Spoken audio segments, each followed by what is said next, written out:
नकुल जैसे ही अपने घर से निकलता है वो देखता है घर से जाने के पहले ही उसकी बीवी ने बहुत तेजी से घर में क्लेश किया है और उसके बेटे और बेटी जो अब शादी लायक हो गए हैं, जो अब जवान हो गए हैं, वो भी उसके साथ नहीं खड़े हैं।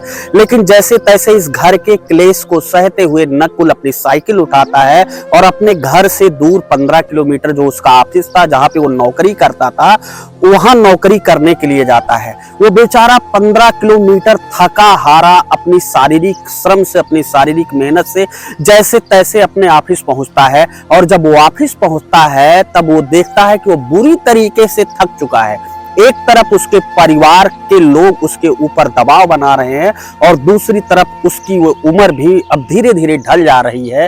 वो कैसे करता, लेकिन जैसे वो ऑफिस के अंदर प्रवेश करता है, वहां से एक व्यक्ति उठता है जो उसके साथ ही काम किया करता था, जो बिल्कुल नई एज का लड़का था। वो कहता है कि नकुल भाई, आज तो आपको नौकरी से निकाल दिया गया है। दरअसल नकुल के साथ ये पहला वाकया नहीं था। नकुल को पिछले 6 महीने से 6 कंपनियों से नौकरी से हाथ धोना पड़ा था। नकुल जैसे ही ये सब बातें सुनता है उस अपने सहयोगी के मुंह से, नकुल को बहुत आत्मग्लानि होती है। वो बेचारा ऐसे शांत हो जाता है जैसे उसे सांप सूंघ गया हो। जैसे तैसे वो अपने आप को संभालते हुए बाहर आता है और बाहर देखता है तो जो चाय की दुकान, जहां पर लंच में कुछ लोग बैठकर चाय पानी वगैरह किया करते थे, उस दुकान पर एक मेज रखी थी, एक कुर्सी रखी थी। उसी कुर्सी पर बैठ जाता है और बैठकर अपने दिमाग में बहुत सारी बातें सोचने लगता है, अपने घर के परिवार के उन सदस्यों के बारे में, विशेष करके अपनी पत्नी और अपने बेटे और अपनी बेटी के बारे में। उसके दिमाग में हजारों ख्यालात आ रहे थे कि अब वो क्या करेगा। उसे नौकरी जाने का जहां एक तरफ गम था, वहीं जिम्मेदारियां उसके पीछे पड़ी थी, जिम्मेदारियां उसका साथ नहीं छोड़ने वाली थी। दरअसल उसकी बेटी भी जवान हो चुकी थी, बेटा भी जवान हो चुका था। बेटा भी ग्रेजुएशन की पढ़ाई कर रहा था और बेटी ने ग्रेजुएशन की पढ़ाई पूरी कर ली थी। वो सब सोच रहा था कि बेटी की शादी कैसे करूंगा। वो सारी बातें सोचते सोचते उसे कब शाम हो जाती है बिल्कुल पता ही नहीं चलता और नकुल फिर अपनी साइकिल उठाता है शाम के टाइम और अपने घर जाने के लिए तैयार होता है। रास्ते भर वो सब कुछ सोचता जाता है। दोस्तों, आगे जो हुआ उसे सुनकर आप भी एक बार सोच में पड़ जाएंगे और आपके आंखों में आंसू आ जाएंगे कि आज हमारा समाज, हमारा परिवार, हमारा परिवेश किस तरीके से बदल चुका है। आखिर हम एक व्यक्ति से चाहते क्या है और हमारी मनोदशा किस तरीके से परिवर्तित होती चली जा रही है। हम तो कहानी बहुत ही दिल को छू लेने वाली है। कहानी में आगे बढ़ने से पहले आपसे मेरा बस छोटा सा विनम्र अनुरोध है कि आपने अगर अभी तक चैनल को सब्सक्राइब नहीं किया है तो चैनल को सब्सक्राइब कर लेना, साथ में लाल बेल आइकन की बटन को प्रेस कर लेना, ताकि जब भी मैं समाज को सुधारने वाली ऐसी कहानियां, दिल को छू लेने वाली ऐसी कहानियां, जो आपको कुछ सीख दे सके, ऐसी कहानियां आप तक खोज कर लाऊं, तो उसका नोटिफिकेशन आपको सबसे पहले मिल जाए। दोस्तों, जैसा कि आपको पता है, अगर आप इस चैनल पर नए आए हैं तो मैं आपको बता दूं, जिन लोगों का प्यारा सा कमेंट हमें पिछली कहानी पर हमारे मिला होता है, उनका नाम हम अगली कहानी में जरूर लेते हैं।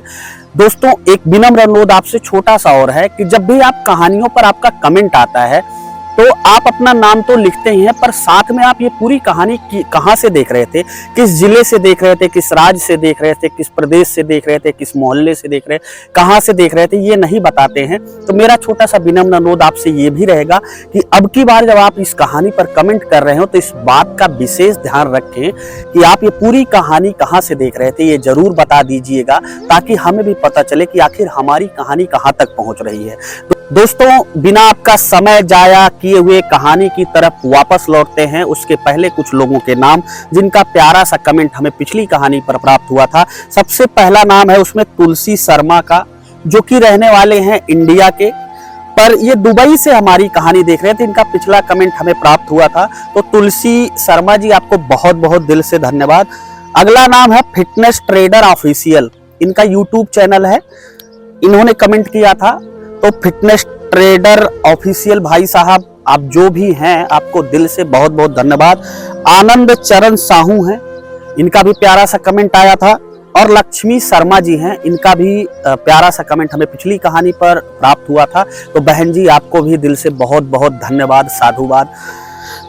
अब जब नकुल अपने घर पहुंचता है, जैसे ही वो बाहर साइकिल खड़ी करता है, बाहर साइकिल खड़ी करने के बाद अपना झोला बस्ता जिसमें लंच एक टिफिन थी अपने उस साइकिल के हैंडल से निकालता है और जैसे ही अपने घर में घुसने को होता है, अचानक देखता है उसकी पत्नी घर के अंदर से बाहर की तरफ आ रही है। और उसकी पत्नी बाहर की तरफ आ रही थी तो उसके चेहरे पर तनिक भी ये भाव नहीं था कि उसका पति पूरा दिन उसके लिए नौकरी करने गया था, उसके लिए कमाने गया था, उसकी आजीविका, उसके परिवार की जो जिंदगी है वो अच्छी तरीके से चले इसके लिए वो संघर्ष करने गया था। ये सब कुछ नहीं सोचती है और बाहर आती है और बाहर आते ही नकुल के ऊपर तेजी से बरस पड़ती है।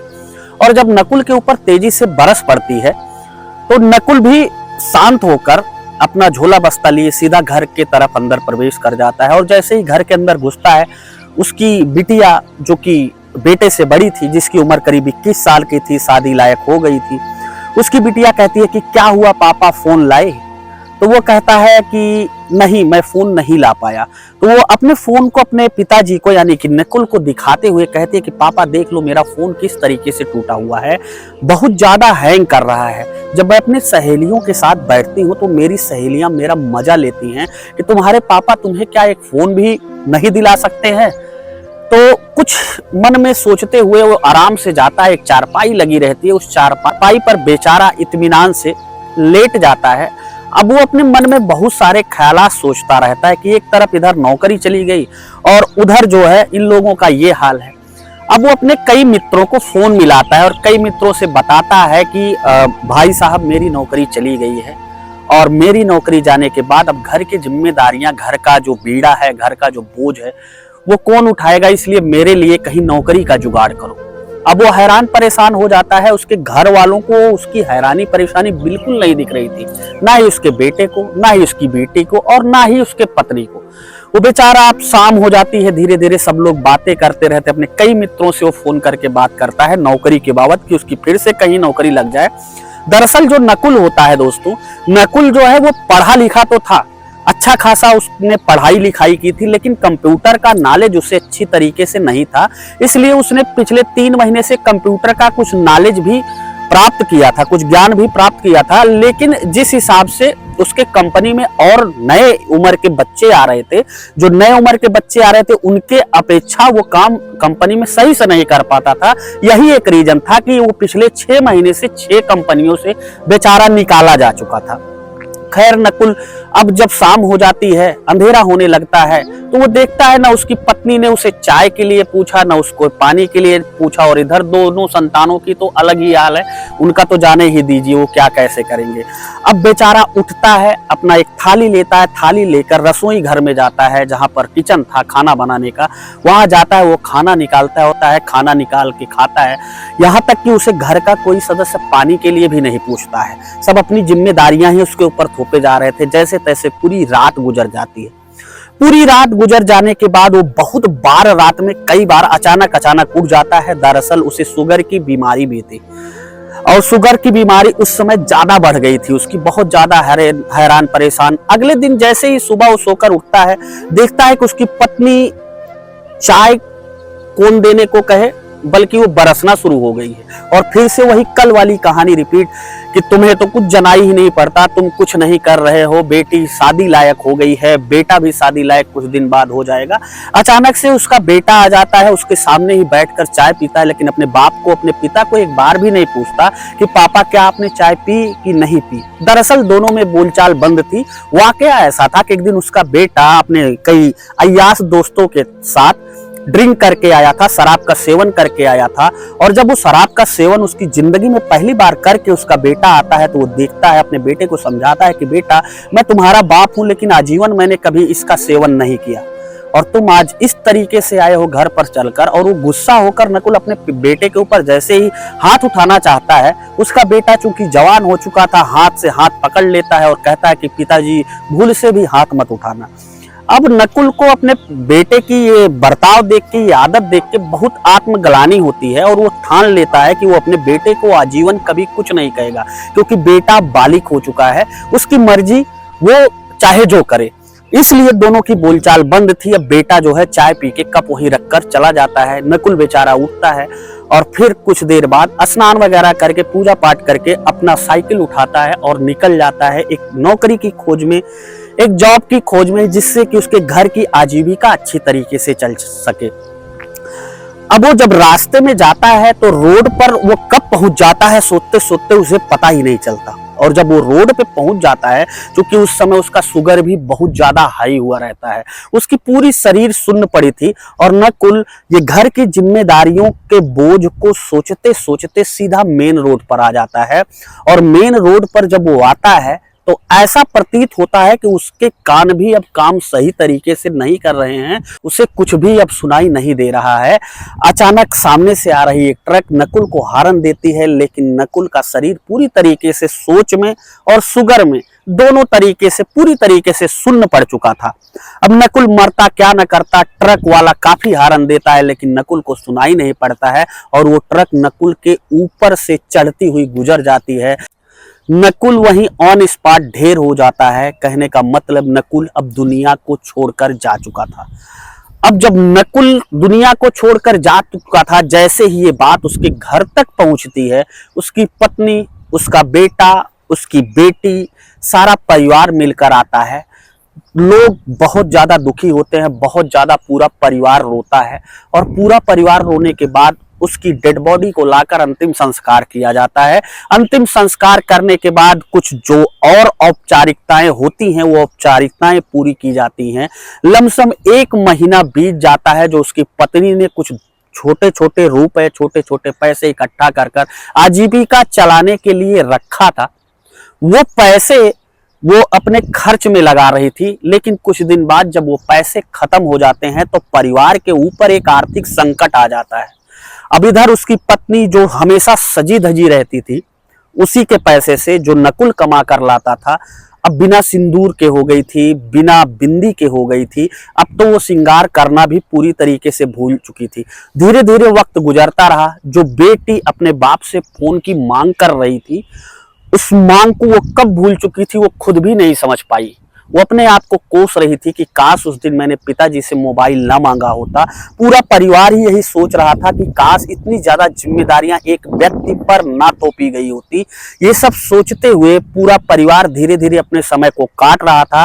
अब उसकी बेटी एक स्कूल में, प्राइवेट स्कूल में 2-3-4 हजार रुपए की नौकरी करने लगती है। वहां पर वो पढ़ाने लगती है, वो टीचर बन जाती है। और बेटा उसी मोहल्ले की एक दुकान पर 7,000 रुपए की नौकरी करने लगता है। अब माँ इधर उधर कई घरों में जाकर, जो उनके पास पैसे थे, जो उस मोहल्ले में अमीर थे, उनके यहाँ बर्तन धुलने का और खाना बनाने का काम करने लगती है। एक दिन जब तीनों व्यक्ति परिवार के, बेटा, बेटी और माँ बैठते हैं, तो उनके बीच में एक ही बहस हो रही थी, एक ही बात हो रही थी पैसे को लेकर कि हम 3 लोग इकट्ठा होकर कमाते हैं, बेटा, बेटी और माँ, तब भी आज घर में पूरा नहीं पड़ रहा है। अभी उसके बेटे के मुंह से निकलता है कि पिताजी कैसे कमाते थे, जो 3-3 लोगों का घर का खर्चा चलाते थे। अपनी माँ से कहता है कि माँ, आप पिताजी का कभी सोची नहीं कि पिताजी कैसे घर चलाते थे।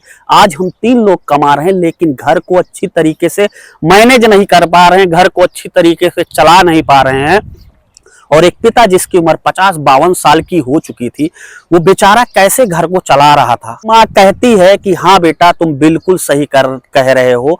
अब पूरे परिवार को, बेटे को अब पता चल चुका था कि पिता का साया क्या होता है और सर पर पिता का हाथ क्या होता है।